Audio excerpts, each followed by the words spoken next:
Buen día, compañeros y profesor. Nosotros somos el equipo número 9 y les vamos a presentar los problemas ejemplos de nuestro libro de texto respecto al tema de celdas microbianas electroquímicas. Estamos conformados por Cristian Ledesma, Alejandra Negrete, Roberto Sánchez, Mariana Torres y un servidor, Carlos Carrizales. Empezaremos por el ejemplo B3.1, que habla de los potenciales y energías libres para diferentes medias reacciones de ánodo. El problema nos dice que acetato e hidrógeno bimolecular son dos sustratos que las bacterias en un ánodo pueden oxidar. Para ambos calculamos la energía disponible para el potencial del ánodo con valores establecidos en menos 0.10, menos 0.15 y menos 0.20 volts contra un electrodo estándar de hidrógeno. Luego convertimos los potenciales a valores de energía libre de Gibbs y la media reacción para la oxidación del acetato se muestra en pantalla. Tiene un potencial de ánodo de menos 0.29 volts y la media reacción para el hidrógeno también se muestra en pantalla y tiene un potencial de ánodo de menos 0.41 volts. A continuación tenemos el número de electrones equivalentes por mol, que sería de 1, y el valor de la constante de Faraday, que toma un valor de 96.485 kilojoules sobre volt equivalente.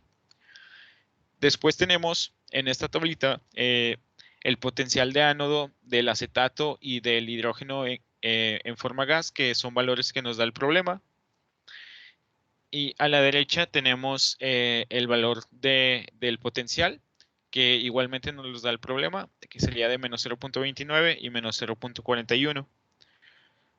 Después calculamos el potencial neto, que sería la resta de estos potenciales.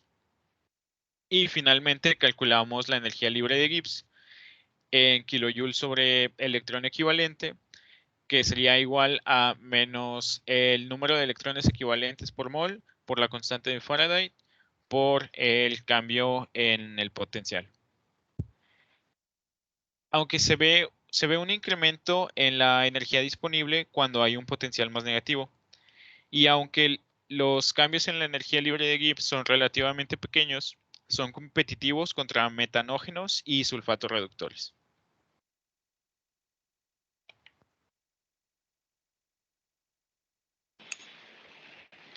Bueno, para continuar tenemos el ejemplo B3.2, que es sobre las diferentes cinéticas de Nernst-Monod.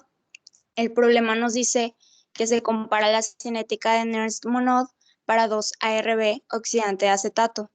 Una es lo que se puede llamar estrategia R, como su J máxima de 12 amperes metros cuadrados, mientras que su potencial Ka es de menos 0.10 volts versus el electrodo estándar de hidrógeno.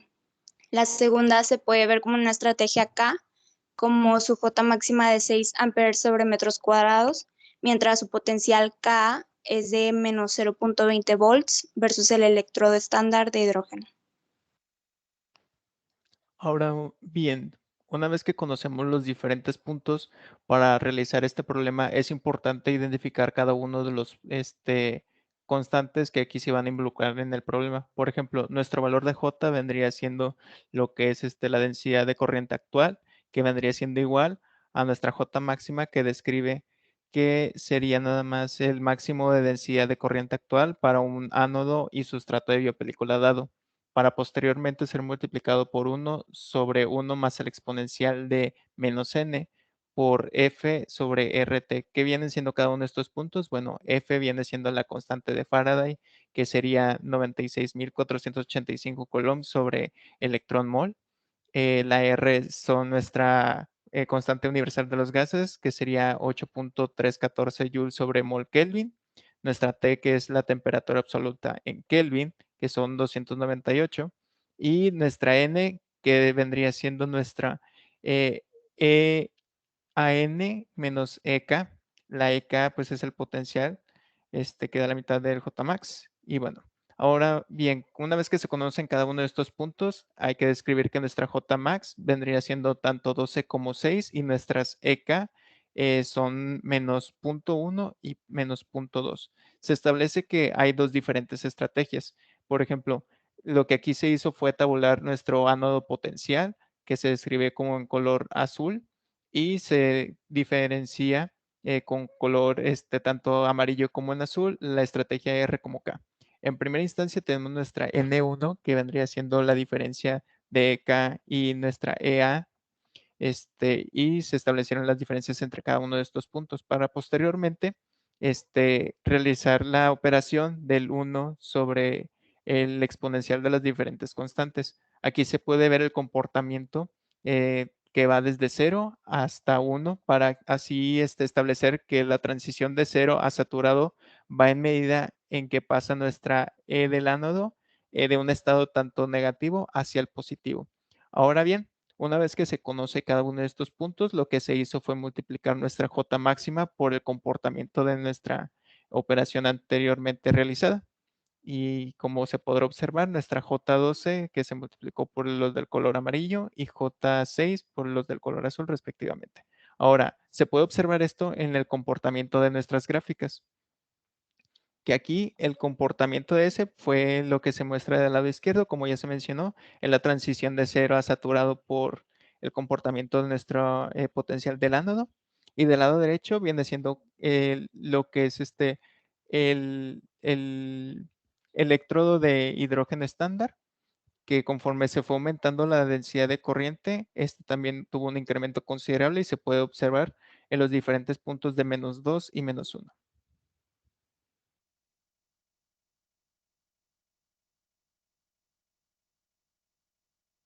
Finalizamos con el ejemplo B3.3, concentración sobre potencial basada en las diferencias de pH. Observamos el impacto sobre potencial de las diferencias de pH entre el ánodo y cátodo.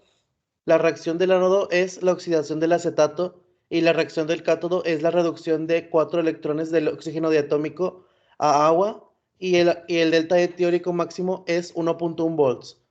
Se asume que el sobrepotencial del ánodo es 0.2 volts y el sobrepotencial óhmico es igualmente 0.2 volts.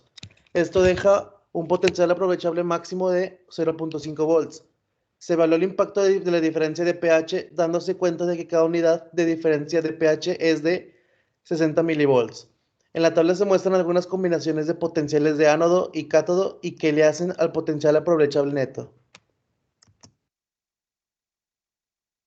Bueno, como se menciona en el ejemplo, se tiene que el potencial teórico, el sobrepotencial teórico máximo es de 1.1, también como se muestra en la tabla, y el sobrepotencial del ánodo es 0.2, debido a que el sobrepotencial para el catabolismo ARB no excede los 0.2 voltios.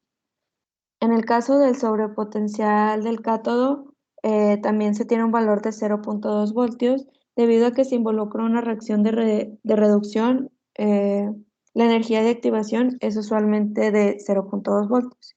Y también se menciona que el sobrepotencial óhmico es de 0.2 voltios. Además, se nos menciona que el impacto de la diferencia de pH se da de 60 milivolts. Es por esto que se tiene que el diferencial de pH es de 0.06 voltios.